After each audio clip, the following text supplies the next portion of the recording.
कराडे देशमुख असा, देशपांडे आडनावाचा बाजी प्रभू, 6 फूट उंची, 2 बाजूच्या मिशा म्हणजे अशा 2 तलवारी इकडं, डोक्याला फुलवात, घेरा आणि शेंडी, बाकी थोडी गोटा डोक्याचा, लाल बंद पगडी. अरे माणूस असं उभा राहिला की शनिवारवाड्याचा बुरुज उभा राहिल्यासारखा दिसे. रोजची 10-12 तासाची तलवार आणि खांडगे चालवायची अशी मेहनत होती. यांची शस्त्र सुद्धा आता आहे तो आमच्या त्या पुण्याच्या केळकर संग्रहालयामध्ये राजा केळकरनी बरंच जमा केले. हो, बाजीप्रभूंची तलवार आय आय आय आय तलवार नाही उचलतायत, 6.5 किलो वजन आहे. अशा 2 तलवारी हातात घेऊन लढायचं, आणि ते सुद्धा किती सांगता येत नाही किती वेळ. ते दाळणाचा डबा आणला घरी तरी पुष्कळ झालं म्हणतात आम्हाला. 1.5 किलोच आहे म्हणजे ते 6 किलोची तलवार उचल ही मला सांगा. भीम आणि अर्जुन काय म्हणतात ती ही अशी एकेकाच्या तब्येती. राजे इथल्या हित आता ताबडतोब विशाळगडाकडे निघा. शिवाजीराजे पटकन म्हणाले, बाजी मी असताना तुला एकट्याला सोडून गेलो तर लोक मला नावं ठेवतील का नाही. बाजी म्हणाले, राजे आम्ही असताना तुम्हाला लढावं लागलं तर लोक आम्हाला नावं ठेवतील त्याचं काय. मग अरे परमेश्वराचे दास ते की जे परमेश्वराचं काम करतात. मला जे जमणार नाही ते देवाना करायचं, नाही तर तूच सगळं कर, मी खुर्चीवर बसतो. मी कसला दास, दास तो झाला, मी मालक झालो. मग आमच्याकडे हे नोकर आहेत. हो, मग झाडतात हे का नाही, स्वयंपाक करतात का हे नाही, हे बसतात आणि देव सगळं करतो, हे कुठले दास. लोकांना ज्ञानेश्वरी कळावी अशी वाटत असेल आणि ज्ञानेश्वरी जर विठ्ठलाचे निवृत्तीनाथाचे दास असतील तर ज्ञानेश्वरांना द्यायची, विठ्ठल लिहित बसतील याची वाट नाही बघायची कोणी. मी करणार काम, कामाला स्वतःला उभं राहायचं. दास या शब्दाचा अर्थ मी देवाचं काम करायला उभं राहणार आहे. मारुतीच्या आईचं हेच म्हणणं होतं. मारुतीची आई रागवली होती, रामाला लढावं का लागलं तू दास असताना, आम्हाला नेमकं उलट शिकवतात. आता तू देवाची भक्ती केली, आता तू काही करू नको, सगळं तो करेल. मग मरायचं का काही नाही, आता तुला जमेल ते तू कर, बाकीचं देव करायला समर्थ आहे. ह्याच पद्धतीनं उभं करावं लागतं. राजे निघा, मात्र एक करा, विशाळगडाला पोहोचलात की 5 तोफाचे बार करा. तिथं पोचेपर्यंत शत्रूला खिंडीतनं पुढे येऊ देत नाही. बाजी काळजी करू नका राजे, तोपर्यंत मरणार सुद्धा नाही. काय ताकद आहे मरणावर विजय घ्यायची. काळजी करू नका, तोपर्यंत मरणार सुद्धा नाही. घट्ट धरला बाजीला. बाजी मला तुम्ही जिवंत पाहिजे आहात, मला तुम्ही विशाळगडावर नंतर येऊन भेटणार आहात. निघालो. बाजी ही खिंड तुम्ही सांभाळायची. एका विद्वानाने मला सांगितलं होतं, आपण बा तुम्हाला माहिती आहे का काय काय काय पन्हाळगड आणि विशाळगड रस्ता जो आहे ना, त्याच्यामध्ये आता रस्ता जो बांधलेला आहे, आता टार रोड झाला सगळा चांगला. हो हा, तिथे गुडखिंड नाहीच आहे. अरे घोड्या इकडे जरा. शिवाजी राजाची काय वरात का चालली होती त्या रस्त्याने नाही. अरे मग एका किल्ल्यापासून दुसऱ्या किल्ल्यापर्यंत जेव्हा पळून जायचं असतं तेव्हा हमरस्त्याने कोण वेडा जाईल. स्ट्रेट व्यवस्थित नाहीये. तू नको सांगायला, मी सुद्धा सांगू शकतो. बाबासाहेब पुरंदरेंची अख्खी हयात गेली याच एका कामासाठी. राजे ज्या ज्या ठिकाणी गेले त्या ते प्रत्येक ठिकाणी बाबासाहेब जाऊन आले. स्वतः तिथे पायपीट करून इथनं इथे जायला किती वेळ लागतो, तिथून तिथे जायला घोड्यावरनं किती वेळ लागतो, स्वतः रपेट करून आयुष्य घालवले. तुम्ही सांगताय आता आम्हाला आमचे संशोधन केल्यासारखं. बाबासाहेबांची खरोखर आज थोरवी अशी आहे. आता पु ल देशपांडे विनोद करायचे, पण त्या विनोदातही थोरवी होती. पुलांनी पटकन म्हटलं, शिवाजीराजे गेले आणि बाबासाहेब गेले नाही, अशी एकच जागा शिल्लक राहिली. म्हणली आता फक्त बाकी शिवाजीराजाचा श्वास आणि श्वास टिपला बाबासाहेब पुरंदरे आयुष्यभरासाठी. 80 वर्षाचं आयुष्य घालवलं शिवतपस्वी म्हणून. हे आत्ताची विद्वान तिथे गुडखिंड नाहीच. हे तर लाद गेलो, तुला एकदा घोड्यावर बसवून दाखवतो कुठं गुडखिंड असते ती. अरे थोडा ट्रँगलमध्ये जावं लागतं, मलाही कळते, पण त्यासाठी अश्वपथक असतात, तिथं जावं लागतं. महामार्गाचे मॅप घेऊन नाही बसायचं पळून जाताना या ठिकाणी. आणि गोडखिंडीमध्ये 300 माणसं घेऊन 20,000 फौजेचा मुकाबला करायचा. अर्थात एक काम महत्त्वाचं असं होतं, पुष्कळचं काम खिंडच करणार होती. आता तुम्हाला रचना दाखवतो कशी करावी लागते. लक्षात घ्या, खिंड जरी छोटी असली, खिंड इतकीच आहे की एका वेळेला 4-5 माणसं आत जाऊ शकतील. तर खिंडीमध्ये पहिली फळी 6 लोकांची, दुसरी फळी 6 लोकांची, तिसरी फळी 6 लोकांची, अशी एक युद्धात ठेवायला लागते. नंतर काही माणसं अशी ठेवावी लागतात की जी पडलेली प्रेतं बाजूला करतात, कारण पुढच्यांची युद्धाची वाट मोकळी करायची असते. एक खिंडीच्या तोंडाजवळ मात्र मोठी रेघ करावी लागेल, कारण आपल्याकडे माणसं इथं पहिल्या घडीला उभी करताना 100च आहेत आणि तिथून 20,000 यायचे. 20,000ची रांग आणि माझी 100ची रांग अशी एकमेकाला मॅच व्हायला पाहिजे. त्यांची पहिली फळी एखाद्या वेळी 1000चीही असेल. 1000ला माझे 100 जर एक असेल तर 10ला एक या रांगेत मला माणसं उभी करावी लागतील. पहिली गोष्ट, या रांगेतला कोणीही एक पडला तो 20चा भार शेजारच्यावर पडणार आहे. त्यामुळं त्याची जागा घेण्यासाठी 2 त्याच्या मागे उभे पाहिजेत. लक्षात घ्या, याला सैन्याची रचना म्हणतात. तो काही मोर्चा नव्हे. जमल तिथं या, जमल तिथं उभे राहा, जमल तितका वेळ थांबा, कोल्ड्रिंक म्हणाला की निघा. नाही, इतकं सोपं नाही. मोर्चा नव्हे तो. इतकी रचना ठेवायला लागते. आपला माणूस पडला तर तिथं कोणी उभं राहायचं. आपल्या माणसाचं शस्त्र तुटलं तर काय करायचं? त्याला नवीन शस्त्र कुठे द्यायचं? आता कुठं तलवार? तिथं नको, तिथं तलवार द्यायला माणसं आहे तिथे. इकडे तिकडे गंमत नाही आहे. लक्षात घ्या, एका माणसानं 10 अडवायचं. या 10शी लढत असताना यातला जर समजा कोणी निष्ठून आतपर्यंत शिरला तर त्याला खिंडीच्या पहिल्या रांगेनं अडवायचं. याही लोकांना शेवटी तो लोंढा येणार आहे अंगावरती. जमतील त्यांना थोपवत राहायचंय तुम्ही. त्यातनं सुटला दुसऱ्या त्याला, त्यातनं सुटला तिसऱ्या रांगेनं अडवायचं. त्याच्यानंतर पुन्हा आणखीन एक 50 खिंड संपल्यानंतर उभे आहेत. त्यानं तर सांगितलं, तुम्ही फारसं लढायचे विचार करूच नका. वरनं भाला घ्या, पोस्ट खात्याचं काम करा. पत्र आलं की वरनं शिक्का मारायचा, ठाप वरती पत्र, चल पुढचं. जास्त लढायच्या भानगडीत पडू नका. जितकं वरनं जमेल तेवढं करा. अगदीच वेळ पडली तर खाली उतरा. हो, भाले संपले, धोंड्यांनी काम करा, जमेल त्यांनी काम करा. पण आता दुसरा काही आपल्याला पर्याय नाही. कारण अरे आले आले गनिम खिंडीत चौताळून आले, आले आले गनिम खिंडीत चौताळून आले. अन झाले झाले सज्ज मराठे सरसावून भाले. हाजे जे हाजे जे हाजे जे. अर दीन दीन रण शब्दा हर हर महादेव भिडला. दीन दीन रण शब्दा हर हर महादेव भिडला. अर भिडला ओठी दंत मस्तकी खडग बक्षी भाला. हाजे जे हाजे जे हाजे जे हा. सिद्धी मसूदचं पहिलं जे घोडदळ आलं, पहिलं पायदळ पाठवलं. घोडदळ थोडं माग उभं राहत होतं. बाजीनी 2 हातामध्ये 2 तलवारी घेतल्या. या 2 तलवारींच्या टोकाच्या आत कोणाची यायची शहामत होईना. लक्षात घ्या, बाजींची ही झुंज सुरू झाली दुसऱ्या दिवशी पहाटे 5ला. मध्यरात्री ते निघालेत. घोडखिंडीपर्यंत पोचायला पहाट उजाडलेली आहे. लक्षात घ्या, बाजी किती वेळ लढले हे आधीच सांगून टाकतो. राजे विशाळगडावर संध्याकाळी 6ला पोचलेत. मुद्दाम लक्षात ठेवा, बाजीनी घोडखिंड 12 तास लढवलेली आहे. मध्यरात्री गेले पहाटे तोफा वाजल्या. इतकं सोपं नाही झालेलं काम. पहाटे 5ला पहिला वार सुरू झाला अंगावरती. आणि मग बाजी प्रभूंनी फक्त तलवारीचं टोक करून दाखवलं. मात्र अरे गर्जना भयंकर केली. हर हर महादेव महादेव महादेव. गर्जना भयंकर केली. कोपली काली आग भडकली. सेनासागर खवळे मोठा, सेनासागर खवळे मोठा. खाड खड घोड्याच्या टापा, खाड खड घोड्याच्या टापा. वीर सुंजाया घेती झेपा हाजी, वीर सुंजाया घेती झेपा हाजी. खणखणल्या भाले तलवार.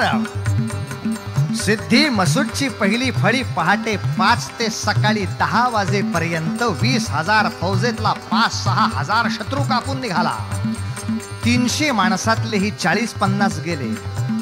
पण गणित हे होतं, त्यांच्या 5,000ला आपले 50 संपायला हवेत.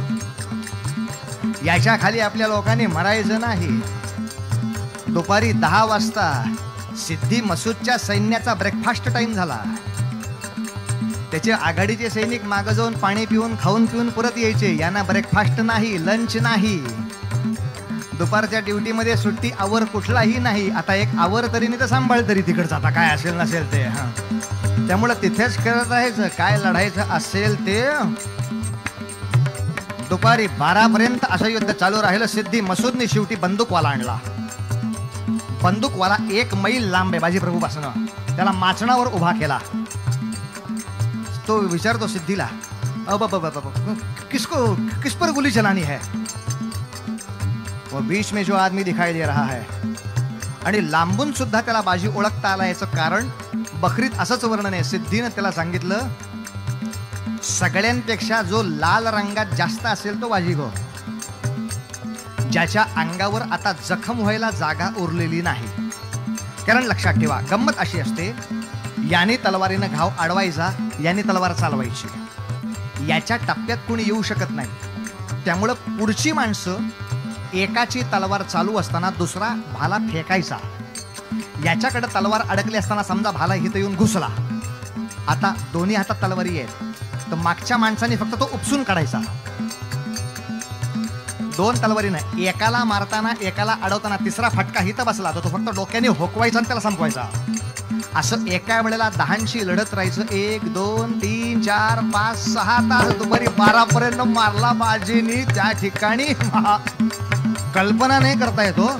आणि सिद्धीनं गोळी जी सोडली मात्र ती गोळी सुसू आली, ती गोळी सुसू आली, आहा त्या काली वर्मिती घुसली.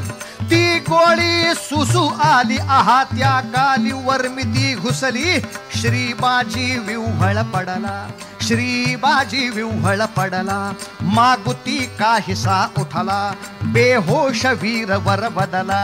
असा गोळी लागलेला बाजी सगळ्या सैनिकांना सांगतो, बाजी बरं आहात ना? बाजी म्हणले घाबरू नका, यम आला तरी त्याला सांगीन.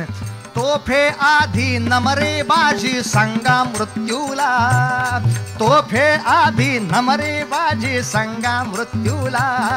अन चला घालू स्वातंत्र्य संगती रिपुवरी घाला. हाजे जे हाजे जे हाजे.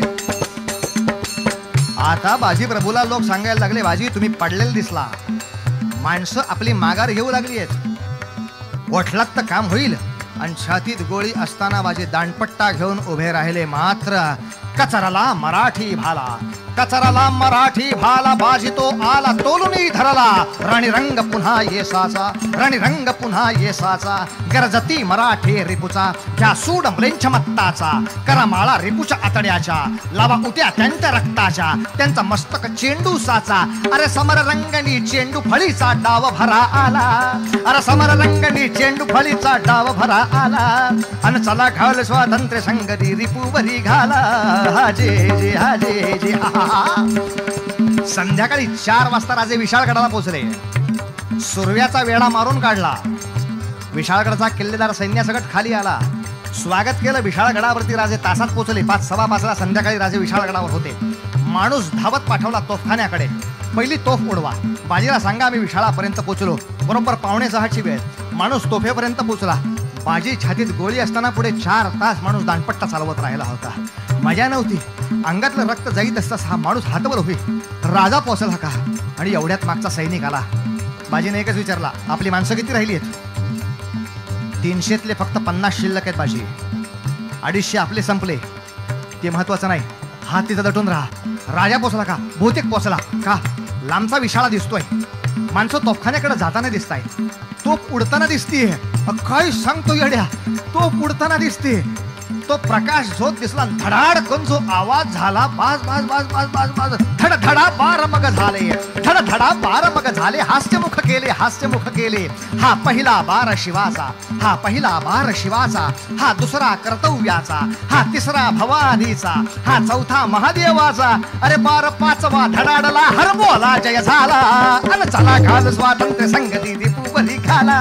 हाजे जे हाजे जे. बाजीने दांडपट्टा टाकून दिला आणि असाच्या असा देह ठेवला त्या खिंडीच्या तोंडावरती. बस म्हणले आयुष्य कृतार्थ झालं. राजा पोचला विशाळगडावर. सिद्धी मसूद 12 तास लढून असा वैतागला होता. त्याने तसंच्या तसं घोडदळ अंगावरती घातलं. परिणामतः बाजींचं अख्खं प्रेत मिळालंच नाही. मिळाले ते तुकडे प्रेताचे. भैरवी जे 50 सैनिक उरले होते ते खिंडीच्या जंगलात आसपास लपून राहिले. आता सैनिकाला जाऊ द्या. पण सिद्धी मसूद तिथपर्यंत पोहोचला. विशाळगडापर्यंत तो म्हणला एका किल्ल्याला 4 महिने. आता विशाळगडचे 4, 252 किल्ले शिवाजीकडे आहेत. हे संपायचं कधी गणित आपलं? काय अर्थ नाही त्याच्यामध्ये. सिद्धी जौहरला विचारायला गेलं पाहिजे म्हणून निघाला. मात्र आता विशाळगडावरती राजे फक्त एका गोष्टीची वाट पाहिजे. गुप्त रस्त्याने त्यांना पळवत आणलं. बाजींच्या प्रेताचे तुकडे पालखीत भरलेत आणि ते विशाळगडावरती आणले. अरे नका वाजव, तिकडचा नको, पुढचा वाजवा, हरकत नाही. विशाळगडापर्यंत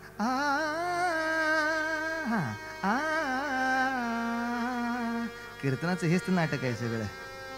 गाणं वेगळं, गाण्याच्या वेळेला गाणं वाजवायचं असतं, कीर्तनाला म्हणजे सगळं कीर्तन वाजवायला लागतो, बुवाला वाजवायचा अख्खा. हां, काय सिनेमावाले याच्यावर भाव मारतात. तिथं कसं अमिताभ बच्चन आईली मेलेली बघून रडायला लागला की लगेच बॅकग्राऊंड माता मागे त्याच्यावर मग लोकांच्या डोळ्यात नसलेलं पाणी येते बघा. जसं आहे ते राजे इतके आतुरतेनं वाट होता. बाजीची पालखी येताना दिसली, राजाने आपले शेले सगळे आणले, आता हे फाडून फक्त बांधायचे बाजीला. समोर पालखी ठेवली, मात्र राजे घाईघाईनं जाऊन तो शेला काढायला आले. पटकन मराठी मावळ्याने हात धरला. राजे नाही तर नका, शेला काढू नका राजे, शेला काढू नका. का? तुम्हाला बघता नाही येणार, तो बाजी नाही येत त्या पालखीमध्ये. मग बाजीच्या प्रेताचे तुकडे आहेत राजे फक्त. बाजी गेला, कसा गेला एकदा बघा. शांतपणे गुडघे टेकून राजे खाली बसले. पालखीवरचा शेला बाजूला काढला, ओळखता येईना. हाताचे पंजे अजूनही दांडपट्ट्याच्या मुठीत अडकलेले होते. चालेल, दांडपट्ट्याच्या मुठीत अडकलेली मूठ अशी घट्ट मिटलेली, ती तशीच्या तशी उघडली. तो दांडपट्टा बाजूला काढला. चेहरा सुद्धा सलग नव्हता, हितनं कापलेला तिथनं कापलेला. भुवयामध्ये 3 वार लागले होते बाजीच्या. बाजीच्या मस्तकावरची पगडी केव्हाच उडाली होती. त्या मस्तकावर इतके घाव बसलेले पाहिले. त्या तुटलेल्या मनगटाच्या हातात सुद्धा राजाने हात अडकवला. बाजी, इतकी घाई झाली होती जायची, इतकी घाई झाली होती जायची. बाजी, तुम्ही माझे जीवाभावाचे मित्र. अरे तुम्ही मला अर्ध्या रस्त्यात असे सोडून जायला लागलात तर मी राजा झाल्यावर नाचायचो कोणी? मी सिंहासनावर बसल्यानंतर आनंदाने उत्सव करायचा कोणी? असे मला अर्ध्या रस्त्यात का रे सोडून जाता? शेजारचा मावळा सांगतो, राजे कल्पना नका करू, 12 तास बाजीनं छातीत गोळी असताना सुद्धा झुंज मारली. राजाने एकच वचन दिलं, बाजी काळजी नका करू, ज्यासाठी मेलात ते काम आम्ही पुरं करू. ज्यासाठी मेलात ते काम आम्ही पुरं करू. तुमचं बलिदान व्यर्थ जात नाही. माझ्या बाजीनं त्याच्या रक्तानं ती घोडखिंड पावन केली. उद्यापासून त्याचं नाव घोडखिंड नव्हे, पावनखिंड म्हणूनच त्या प्रांताला आता ओळखला जाईल. बाजी, ज्या स्वराज्यासाठी रक्त सांडलं ते आम्ही कार्य पूर्ण करू. अरे त्या आत्म्याला रस्त्यावर सुद्धा आनंद वाटतो असं ऐकल्यावर. आपल्या देशासाठी स्वातंत्र्य काळात मेलेल्या लोकांना मात्र हे भाग्य नाही. 1847 पासून 57च्या क्रांती युद्धापासून 1947 पर्यंत हे माणसं फाशी गेली, हे झाले, ते झाले, ते झाले. स्वराज्य मिळाल्यानंतर हरामखोरांनी बोंबलायला सुरुवात केली. We have made bloodless revolution. आम्ही रक्ताशिवाय स्वराज्य मिळवलंय. म्हणजे रक्त ज्यांचं सांडलं ते वायाच गेलं. आम्ही भिका मागितल्या म्हणून सगळं झालं. हे रक्त जाणणारे मूर्ख होते, गाढव होते. शेवटी त्यांनाच विचारायची वेळ आली. सगळेच आम्हाला हिंसक म्हणतात, हिंसावादी म्हणतात. आई, अगं ध्वजना चविता तुझा गुंतले शृंखलेत हात. शर्वाडकरांची कविता. ध्वजना चविता तुझा गुंतले शृंखलेत हात. तुझ्या यशाचे पवाड गाता गळ्यात येतात. आई, तुझ्या कौतुक केली म्हणून मला फाशी मिळायला लागली. तव चरणाचे पूजन केले म्हणून गुन्हेगार. देता जीवन अर्घ्य तुला ठरलो वेडे पीर. देशील ना पण तुझ्या खुशीचा वेड्यांना आधार.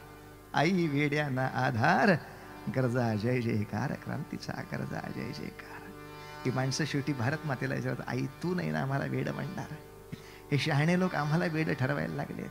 लोकांना सत्याच्या नावाखाली खोटं शिकवतात. दे दी हमें आझादी, बिना खडग बिना ढाल. बापाची पेंडी यांच्या सगळ्यांच्या. काय बिना खडगन बिना ढाल तुम्हाला मिळालं सांगा? सुभाषबाबूच्या आझादींद सेना नव्हती तर 50 सत्याग्रह आजपर्यंत करून झाले होते. कधी तुमच्या पदरात काय टाकलं होतं इंग्रजांना? पण खरं बोललं तर उगाच नको त्या गोष्टी आपण उगाळायची वेळ येते.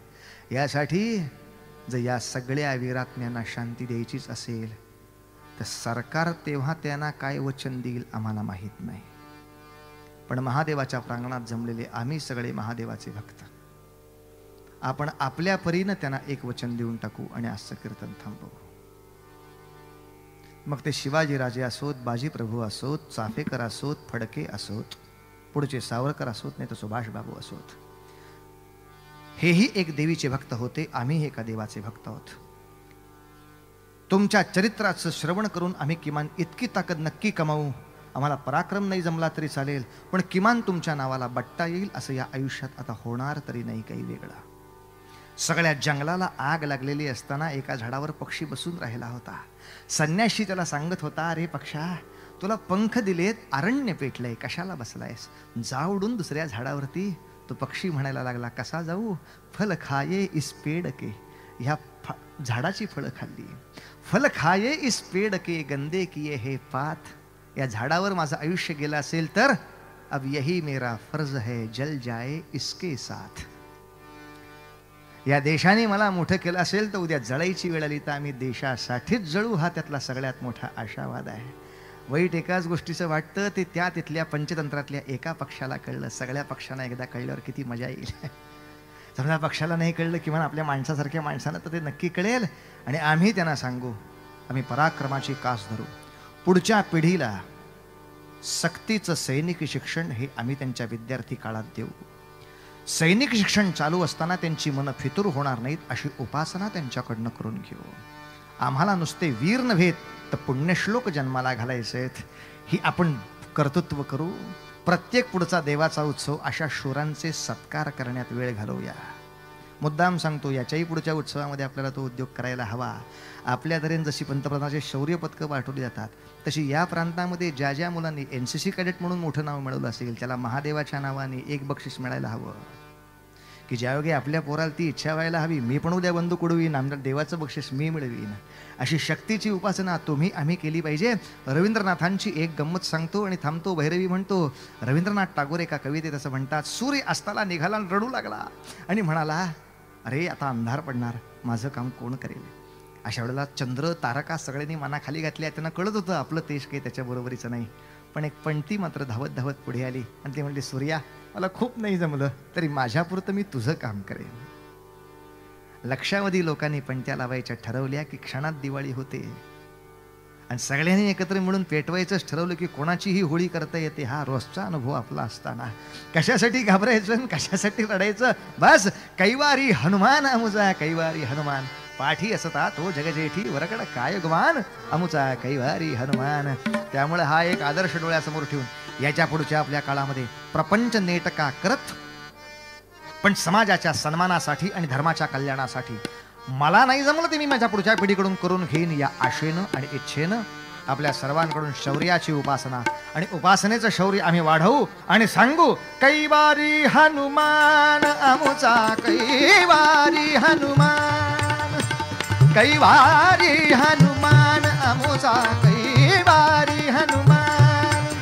पाठी असता तो जगजेठी, वरकड काय गुमान. कैवारी हनुमान, हनुमान, हनुमान, हनुमान, हनुमान. कैवारी हनुमान अमुचा, कैवारी हनुमान अमुचा, कैवारी हनुमान. आरतीसाठी उभं राहायचं, आरती म्हणायची शंकराची आणि मारुतीची दोघांची. हेच दान दे का देवा तुझा विसर व्हावा, गुण काही न आवडी हेची माझी सर्व. नलके मुक्ती धन संपदा संत संग देगा सदा, तुका म्हणे गर्भवासी सुखे. सगळ्यांनी आरती जोरात म्हणा. लवथवती विक्राळा ब्रह्मांडी माळा, विषे कंठ काळा त्रिनेत्री ज्वाळा, लावण्य सुंदर मस्तकी बाळा, तेथून या जळ निर्मळवा हे सुळसुळा. जय देव जय देव जय श्री शंकरा, आरती ओवाळो तुझा कर्पूर गौरा.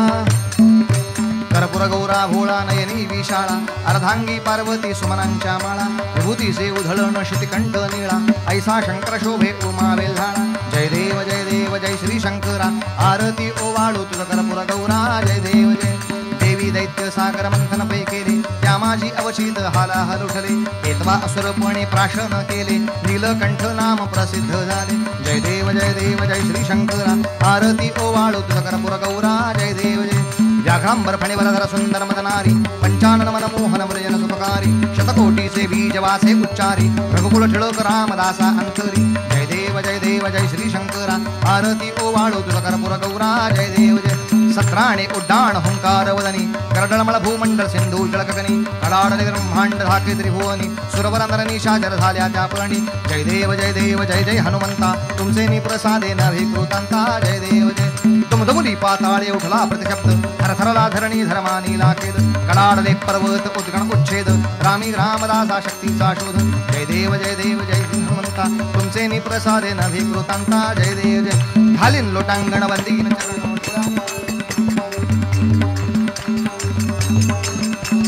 त्वमेव माता पिता त्वमेव बंधु सखा त्वमेव विद्या सकलं त्वमेव सर्वं मम देवदेव कायेन वाचा मनेन्द्रियेण वा प्रयत्मना वा स्वभावात् करोमि यद्यत् सकलं परस्मै नारायणाय इति समर्पयामि अच्युतं केशवं रामनारायणं कृष्णदामोदरं वासुदेवं हरि श्रीधरं माधवं गोपिकावल्लभं जानकीनायकं रामचन्द्रं भजे हरे राम राम राम हरे हरे हरे कृष्ण कृष्ण कृष्ण हरे हरे राम राम राम हरे हरे हरे कृष्ण कृष्ण कृष्ण राजाधिराज रामचंद्र महाराज की जय गोपाल कृष्ण महाराज की जय नमः पार्वती पते हर हर महादेव श्रीदेव विमलेश्वर महाराज की जय भारत माता की जय आर्य सनातन वैदिक हिंदू धर्म की जय महारुद्र हनुमान की जय सदा सर्वदा योग तुझा घडावा तुझे कारणी देह माझा पडावा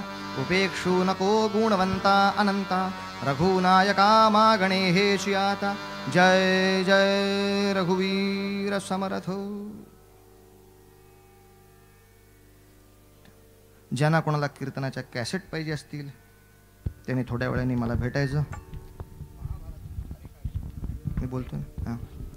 महाभारतावरच्या 15 कॅसेटचा संच माझा आहे. 500 रुपयाला 15 कॅसेट मिळतात. तेव्हा आणि कीर्तन रंग नावाची कीर्तनामध्ये संगीत किती प्रकारचं असतं हे निरूपणासह सांगणारी कॅसेट आहे. 2 कॅसेटचा संच 120 रुपयाला आहे. मी काल स्त्री वेशात कसा दिसतो ते दाखवीन असं सांगण्यासाठी फोटो आणि म्हटलं होतं. तसे 2 फोटो आणलेत. कुठेतरी गर्दीत आहेत ते शोधा आणि पहा. असो, कृष्णाच्या वरती 3 कॅसेट भीम अर्जुन धृतराष्ट्र नकुल या सगळ्या पांडव कौरवात भीष्म कर्ण या सगळ्यांची आख्यानं त्या महाभारताच्या कॅसेट्समध्ये आहेत. ती व्याख्यानं नाहीत, कीर्तन आहेत. हरी जय जयरामपासून हेचिदानंद देगा देवापर्यंत केलेली कीर्तन आहेत. फक्त ती वेगवेगळी सुट्टी तुम्हाला द्यायला लागलो तर दुर्योधन कोणीच ऐकणार नाही म्हणून त्या सगळ्यांना एका गठ्ठ्यात बांधून ठेवलेलं आहे. ज्यांना शक्य असेल त्यांनी 500 रुपयाला 15 घेऊन जायच्या. आज नसेल शक्य तर उद्या संध्याकाळी 5:30ला पतित पावन मंदिर रत्नागिरीत माझं कीर्तन आहे. उद्या रात्री 9च्या गाडीला मी जाणार. तोपर्यंत मी रत्नागिरीत आहे. आपण उद्याही ती कॅसेट घेऊ शकता उरली तर. सर्वांना धन्यवाद.